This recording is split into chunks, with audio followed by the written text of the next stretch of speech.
Hello students, this is your first class of science. The lesson is crop production and management. जैसा कि हम लोग जानते हैं कि जो फूड होता है that is very important for our life and food gather to food producer. क्या होता है हम आपको बताएंगे। हेडिंग वाइज हेडिंग हमने आपको यहाँ पे 6 हेडिंग्स दे रखी हैं और उनके भी टाइप्स दे रखी हैं यहाँ पे। तो आज के लिए केवल इतना ही पढ़ेंगे। तो देखते हैं फर्स्ट हेडिंग शुरू होती है हमारी, वो होती है food gatherer to food producer. यानी कि फूड गैदरर क्या होता है। देखिए, आज से बहुत समय पहले हमारी पृथ्वी पर आदिमानव हुआ करते थे, ठीक है। तो उनको फूड गैदरर कहा जाता था। यानी कि वो लोग क्या करते थे, फूड को इकट्ठा किया करते थे उस समय पे। यानी कि उस समय पे वो जंगली फल जो भी कुछ मिल जाया करते थे, जानवरों को कुछ भी खा लिया करते थे अच्छे से, ठीक है। और फूड प्रोड्यूसर, जैसा कि आज हमें भी पता है कि फूड प्रोड्यूसर कौन होते हैं, जो फूड को प्रोड्यूस करते हैं, यानी कि पेड़ पौधे। तो उन्हीं को फूड प्रोड्यूसर कहा गया है। क्योंकि उस समय पे खेती करना तो काफ़ी समय पहले आ गया था लोगों को, और कई समय पहले से चलता आ रहा है। और धीमे धीमे आदिमानव ने खेती करना, किस तरह से फसल को उगाया जाता है, वो सब सीख लिया था, ठीक है। तो उसके बाद क्या होता है देखते हैं। अब दूसरा हेडिंग है इसका, क्योंकि जैसा कि मैंने आपको नोट्स पहुंचा दिए, उसमें आप लोग और easily food gatherer to food producer के बारे में पढ़ सकते हैं। After that, human dependence on plants and animals for food. देखिए, ये बहुत अच्छी इंपॉर्टेंट लाइन है। लिखा हुआ है जो ह्यूमन है, यानी ह्यूमन, इसमें देखिएगा एक तो ह्यूमन लगा हुआ है और एक एनिमल्स लगा हुआ है एंड के बाद में, ठीक है। तो ये दोनों किसके ऊपर डिपेंड होते हैं, प्लांट्स के ऊपर। किस चीज़ के लिए, फूड के लिए, है ना। हेडिंग बाय हेडिंग इसलिए समझा रहे हैं हम आपको कि ये किसके ऊपर डिपेंड होते हैं, फूड्स के लिए। तो देखते हैं, देखिए प्लांट्स पे, human dependence on plants and animals for food. यानी कि किसके लिए, फूड के लिए। वो लोग किस पे डिपेंड होते हैं, प्लांट्स पे। Because here plants is food producer, है ना। यहाँ पे क्या है, प्लांट्स फूड प्रोड्यूसर है। कैसे कि देखो, प्लांट अपना जो भोजन होता है, अपना जो फूड होता है, वो सेल्फ क्रिएट कर लिया करता है, जबकि ह्यूमन और एनिमल्स ऐसा नहीं कर पाते। क्योंकि वो लोग किस पे ऊपर डिपेंड रहते हैं, वो लोग डिपेंड होते हैं किस पे, प्लांट्स पे। किस पे, प्लांट्स पे। अच्छा, देखते हैं नेक्स्ट है आपकी हेडिंग।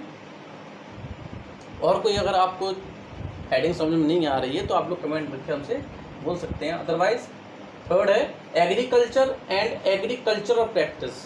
अच्छा, यहाँ पे देख लेते हैं। तो एग्रीकल्चर है एंड एग्रीकल्चरल प्रैक्टिस है। तो एग्रीकल्चर क्या है, एग्रीकल्चर मतलब होता है खेती। एग्रीकल्चर मीन्स क्या होता है, खेती। और एग्रीकल्चरल प्रैक्टिस क्या होती है, किस तरह से खेती की जाती है। यानी कि जो एग्रीकल्चर होता है वो ब्रांच ऑफ साइंस, साइंस की एक शाखा होती है एग्रीकल्चर, ठीक है। एक और वर्ड आएगा, हम आपको बताएंगे। तो जो एग्रीकल्चर होता है वो साइंस की एक ब्रांच है, यानी कि विज्ञान की एक शाखा है, ठीक है। जिसके अंतर्गत हम लोग कई प्रकार के चीज़ों को देखते हैं, किस तरह से हम फसल को उगाते हैं। और जो आपके एग्रीकल्चरल प्रैक्टिस है, तो इसमें क्या है, इसमें हम नए नए तरीके ढूंढते हैं, किस तरह से हम खेती की जाती है, किस तरह से खेती को किया जा सकता है, और किन किन उपकरणों से, नए आज के समय में जो नए उपकरण आ गए हैं खेती करने के लिए, ठीक है, वो सब किस में आते हैं, एग्रीकल्चरल प्रैक्टिस में आते हैं। वो सब किस में आते हैं, एग्रीकल्चरल प्रैक्टिस में आते हैं, जैसा कि हम लोग जानते हैं, ठीक है। आगे चलते हैं हम लोग। हॉर्टिकल्चर क्या है, हॉर्टिकल्चर। अच्छा, देखिए एग्रीकल्चर एंड एग्रीकल्चरल प्रैक्टिस में क्या था कि जैसे आपके अनाज में जैसे आपका गेहूँ, ग्राम चना, ठीक है, वीट, ग्राम एंड आपकी जो मक्का होती है वो, ठीक, कई प्रकार की चीज़ें आ जाती हैं इसमें। बट हॉर्टिकल्चर में क्या होता है, हॉर्टिकल्चर में क्यों नहीं इसमें दिखा रखा था इन लोगों ने, यहाँ पे डाल सकते थे। हॉर्टिकल्चर एक हेडिंग अलग से दे रखी है। उसका मतलब होता है जैसे कुछ लोग किस चीज़ की खेती करते हैं, फ्रूट्स की, वेजिटेबल्स की, ठीक है, वो सब किसके अंडर आती है, उसको कहते हैं हॉर्टिकल्चर। वो क्या होता है, वो होता है हॉर्टिकल्चर, ठीक है। अब आगे जाते हैं, टाइप्स ऑफ क्रॉप्स। क्या है, टाइप्स ऑफ क्रॉप्स। 2 प्रकार की टाइप्स होते हैं। कौन कौन से, एक होती है रबी क्रॉप्स एंड दूसरा होता है खरीफ क्रॉप्स। देखो, रबी क्रॉप्स क्या होता है, जो रबी यानी कि फसलों के टाइप दे रखे हैं इसमें। जो रबी क्रॉप्स है यानी कि फसल में जो पहला नाम है रबी की जो फसल होती है वो नवंबर के महीने में लिखा हुआ है, नवंबर टू अप्रैल, यानी कि नवंबर के महीने में उसको सोन किया जाता है यानी कि बोया जाता है इस फसल को, और अप्रैल के महीने में इसको हार्वेस्ट कर लिया जाता है यानी कि काट लिया जाता है। ऐसे ही जो खरीफ की फसल होती है वो जुलाई से शुरू होती है, जुलाई में उसको बोया जाता है और अक्टूबर में उसको हार्वेस्ट कर लिया जाता है। अच्छा, हम आपको बताना चाहेंगे जो रबी की फसल है, ठीक है, तो रबी की फसल में आप लोग को जैसे अनाज है, ठीक है, जो अनाज आता है आपकी रबी की फसल में आ जाता है, ठीक है। और इसमें खरीफ की फसल में जैसे मक्का वगैरह है। सीधी बात तो आप लोग अभी भी जान सकते हैं ऐसा कि देखो रबी यानी कि नवंबर से अप्रैल और जुलाई से अक्टूबर, ठीक है, ये चीज़ ध्यान रखेंगे। आगे चलते हैं और डिटेल्स में पढ़ने के लिए आप नोट्स में पढ़ सकते हैं।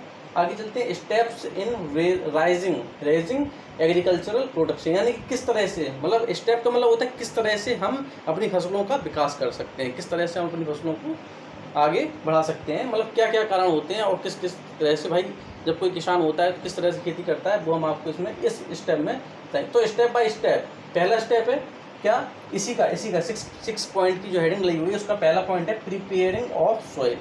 प्रिपेयरिंग ऑफ सॉइल यानी कि जो मिट्टी होती है उसकी जांच करनी पड़ती है हमें कि उर्वरक शक्ति जो उसमें पावर है मिट्टी की वो है कैपेबल कि नहीं है, ठीक है, फसल को उगाने के लिए, और क्या क्या अशुद्धियाँ हैं, क्या क्या अच्छाइयाँ हैं हमारी मिट्टी में, उस तरह से किस फसल के लिए उपयोगी हमारी मिट्टी, ठीक है। आगे प्लोइंग मतलब होता है खेतों को जोतना, यानी कि खेत को जोतना प्लोइंग वर्ड है, ठीक है। जैसे और हाँ, खेतों को जोतने के लिए जैसे पहले हम लोग क्या करते हैं, प्रिपेयरिंग ऑफ सॉइल यानी कि सॉइल यानी कि मिट्टी के बारे में अध्ययन करते हैं, उसके बाद खेत को जोतना होता है हम लोग को, ठीक है। खेत को जोतने के बाद में यहाँ पे एक हेडिंग पॉइंट डला हुआ प्लो, इसको क्या पढ़ते हैं हम लोग प्लो। जैसे गाँव में भी लोग अभी भी इस समय पे बोलते हैं प्लाऊ बोलते हैं। तो एक ये उपकरण है, ठीक है, ये क्या है, उपकरण है जिससे खेती को जोता जा सकता है। एक होता है ये होल, ठीक है, तो इसको क्या कहते हैं, इसमें क्या होता है कि जो हमारे प्लांट्स होते हैं जिनको हम अनवांटेड प्लांट्स कहते हैं, यानी अनवांटेड प्लांट्स क्या होते हैं, अनवांटेड प्लांट मतलब होता है जो जब खेती की जाती है तो जैसा कोई फसल बोई जाती है तो फसल के दौरान क्या होता है कि अनवांटेड प्लांट्स मतलब अपनी इच्छा अनुसार जो घास वगैरह निकल आती है, ठीक है, जो पौधों के बीच में जो घास वगैरह उगाती है उसको उखाड़ने के लिए इस वस्तु का इस्तेमाल करते हैं, ठीक है, उस घास को उखाड़, जिसको हम वीड्स कहते हैं, WEED वीड्स, ठीक है, जो घास होती है। वीडिंग मतलब होता है उखाड़ना, और जो घास लगी हुई है उसको वीड कहते हैं।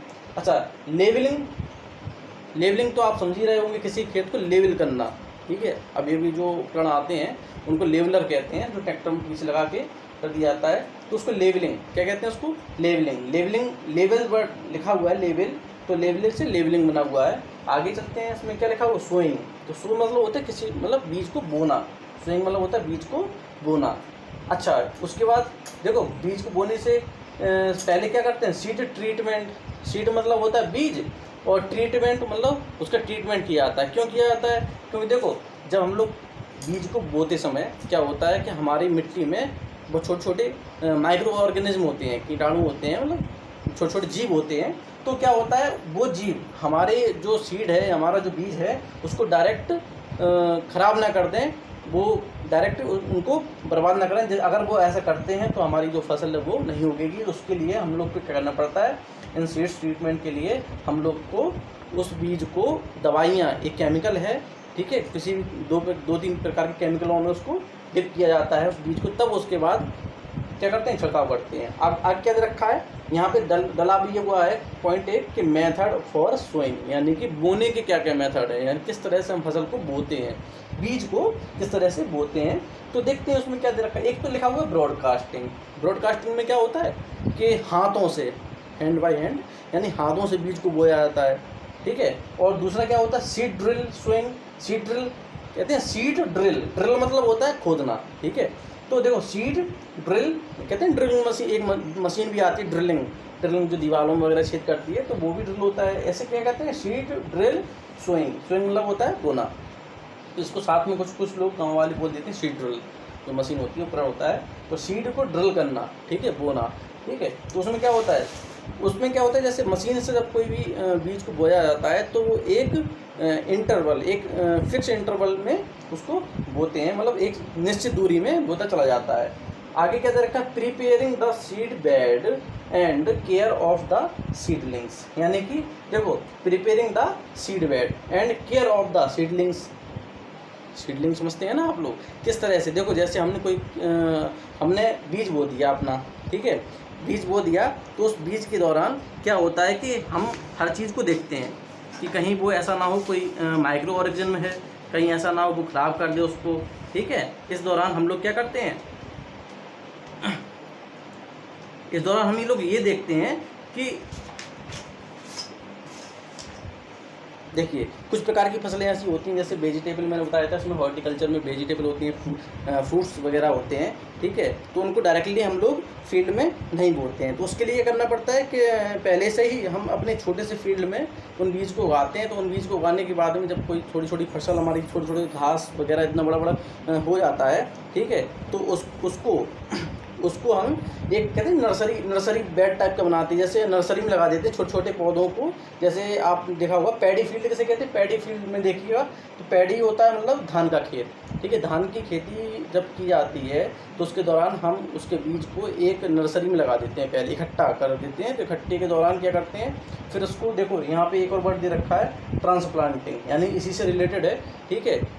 क्या होता है कि पहले तो हम उसको एक कहते नहीं बेड सजा देते हैं, सीड का बेड बना देते हैं, फिर उनको ट्रांसप्लांटिंग के दौरान देखा हुआ है उसको ट्रांसप्लांटिंग के दौरान हम खेतों में लगा देते हैं, ट्रांसप्लांटिंग के दौरान खेतों में लगा दिया जाता है। तो यही बताया गया उसमें कि preparing the seed bed and care of the seedlings. Seedlings कौन होते हैं, सीडलिंग मतलब होता है जो छोटे पौधे हो जाते हैं हमारे बीज, मतलब एक नर्सरी में एक छोटी सी जगह में जब पौधे लग जाते हैं, ठीक है, तो उसको तो बोलते हैं सीड बेड। और care of the seedlings, seedling care मतलब जब वो थोड़े थोड़े बड़े हो जाते हैं, ठीक है, उनकी केयर करना। और फिर क्या होता है, उसके बाद उनको ट्रांसप्लांटिंग कर दिया जाता है। ट्रांसप्लांटिंग मतलब उनको वहाँ से उखाड़ के और दूसरे खेतों में बाई हैंड, यानी कि इनको मशीनों से नहीं, इनको बाई हैंड डिप कर देते हैं। जैसा कि आप लोग धान की खेती में होता है, पैडी फील्ड जिन्हें कहते हैं, धान की खेती क्या कहते हैं हम लोग, पैडी फील्ड कहते हैं। अच्छा, इनके बाद जितनी भी हेडिंग्स हैं आपके आने वाली, क्योंकि लेसन काफ़ी बड़ा है हमारा, तो एक वीडियोज़ में नहीं हो पाएगा, तो नेक्स्ट हेडिंग जो होंगी आपकी वो नेक्स्ट वीडियो में आपको पता पड़ जाएंगी। और इसके लिए यहाँ पे आप लोग अच्छे से स्टडी करें, ठीक है। और कोई भी बात समझ में नहीं आती है तो आप लोग कमेंट कर दीजिएगा, ठीक है। 2 से 4 बजे के बीच में आप कभी भी हमसे संपर्क कर सकते हैं, ठीक है। इस दौरान हम फ्री होते हैं, तो आप लोग 2 से 4 बजे के बीच में आप कर सकते हैं। और सब्सक्राइब कर लीजिएगा किसी वीडियो, क्योंकि नेक्स्ट वीडियो जब आता है तो आप लोग को उसमें पता भी पड़ जाता है। Okay, bye.